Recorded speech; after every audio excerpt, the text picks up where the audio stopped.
Welcome to the Trade Industrial Policy Strategies official podcast, Tips Talk, the show where we delve into the fascinating world of economics and the impact on global development.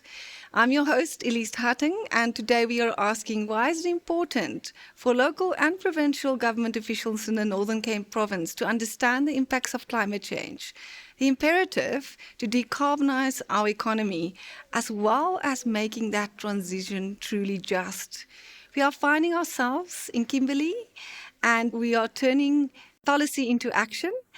Our special guest that's with me is Ms Nthuseng Rabohome, and she would like to introduce herself and tell us a little bit more about your background, your role, where you find yourself within the province. So over to you and welcome. Thank you for your time.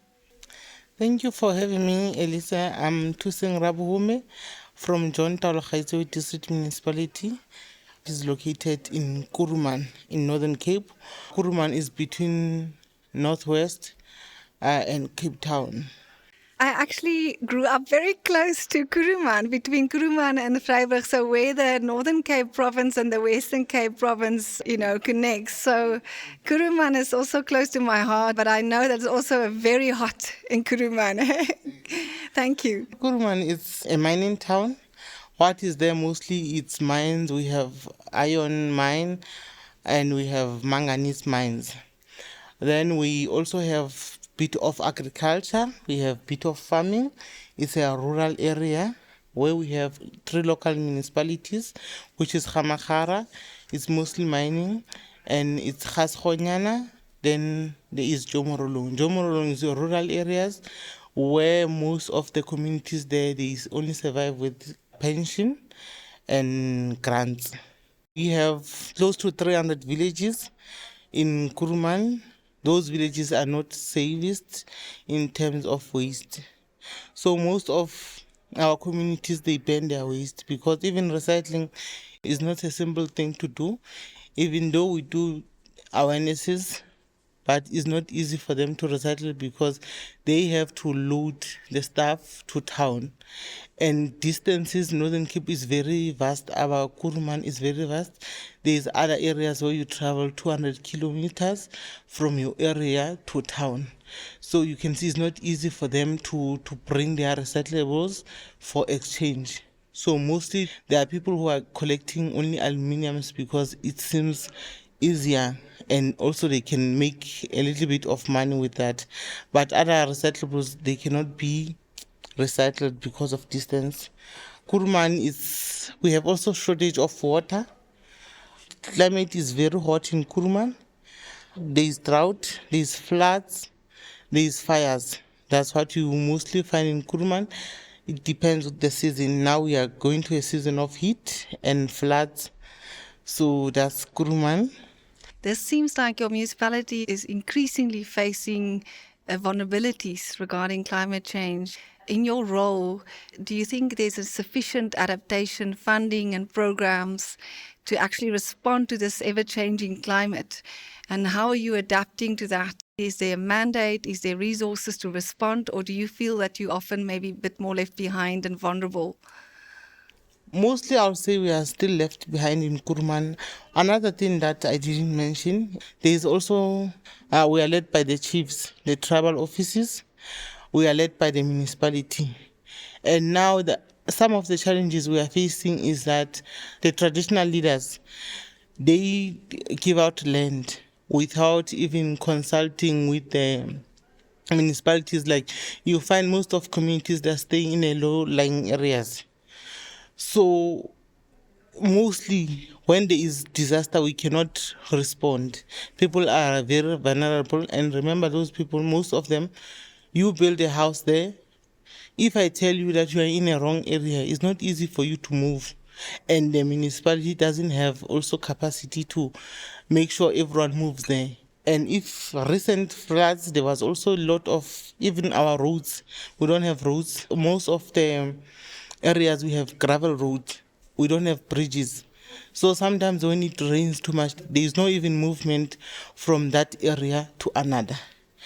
And also the health system, it's a mess because now the traveling to the hospitals, we have 2 hospitals, of which they cannot carry the whole villages that I've mentioned, 300 villages. So which means when people are sick, it's also a problem because there is heat, there is floods, now is summer, so it's not going to be easy even for people to travel around. And some of the people, they use donkeys to travel, donkey carts to move around. So the vulnerabilities in terms of your infrastructure challenges, road infrastructure and disaster infrastructure, I mean, that is on the community side is quite severe. Do you find that that is also an impact on the mining industry moving trucks and logistics? If there's road infrastructure challenges and floods, how does it impact the mining industry and the private sector and their logistics? The mining sector, it does affect us because most of the trucks, they pass through our towns, our areas. It's usually a chaos because remember, the roads in town, they're not meant for bigger loads. When they pass, which means everything have to stand still so that they can be able to pass. So it's not easy to have that kind of environment. And also we understand also the mines, they bring some sort of relief in some of the areas because they do help us where they can. But we feel that if maybe they can be a way around that, trucks must not pass through town and they use another route. They also, the waste part, I think the mines, all their waste is coming to our landfill site until they have their own landfill site. So it's also another challenge because now these people who are staying there by the landfill sites. So it's a mess because everyone that if they see this is from the mine, everyone wants to have part of that waste. I see. So the mine's waste becomes a problem, but also some opportunities for some people.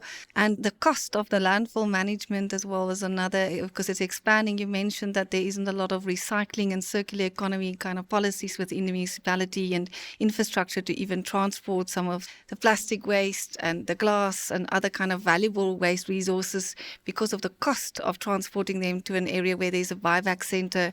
Do you see that there's a potential opportunity in the long term, maybe with increased infrastructure to expand and create possible local economic job employment opportunities? Yes, I think there can be an opportunity there because most of the mines, they transport the waste themselves to the landfill site because municipality doesn't have capacity to collect waste all over the places. So most of the people, they take waste themselves to the landfill site. I believe with the increase of buyback centers, maybe also close to the villagers, it will give them a little relief and can create job opportunities because there is waste, but there is no way of transporting waste from there to town. So it will really help. And often it's burnt, the waste is burnt, which is also increasing air pollution. Thank you. Is there any other comments that you feel you'd like to share with us? Maybe what is in your heart? How do you feel about going back to the office on Monday?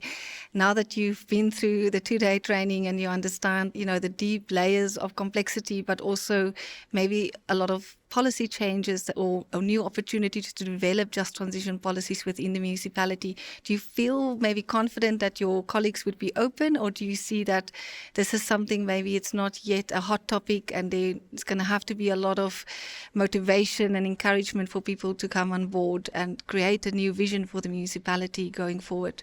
Just transition is something that can happen. It's just that I think we should acknowledge that people won't change the same way depending on the situations that we are facing. Like I said, most of the people, they survive on grants, so they use mostly firewood to cook because they don't afford electricity rates. So if we have to transition that kind of a situation, which means transition will take longer than in other areas, but we are open to the idea of bringing everyone, especially youth. Then we can start working together into clean energies and hoping that by next 10 years there will be progress. Yeah, address also your energy poverty because there isn't energy access. Never mind energy access to renewable. There isn't energy access because the affordability of the electricity from a coal mine is not even on the budget line item. that is a very real issue that people have to face, that we can't all just transition to renewables in terms of affordability if there's energy poverty within the areas and the villages. Yes. But I'm positive that we can work step to step, then we'll get there one day. But we can start fixing smallanyana issues, then we will end up matching with other cities in terms of our transitioning. Thank you. You are giving us hope, and we feel your confidence, and we're here to support you going further, and we hope that you'll be joining and tapping into the support from the community of practice and engage and collaborate continuously with other officials in different provinces that are also finding solutions and that might be in the same seat that you are. So thank you very much for your time, and I hope you have a good weekend. Thank you for the invite. Thank you very much. A huge thank you to the guests for sharing their expertise, their time, and attending this training.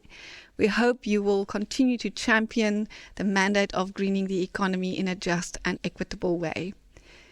And to our listeners, your support means the world. Thank you for joining the Trade and Industrial Policy Strategies official podcast. Remember, sustainable growth is not just a goal, but a path to a more resilient and prosperous future. Don't forget to subscribe, leave a review, and connect with us on social media. Until next time, I'm Elize Hattingh, your host, and I'm signing off.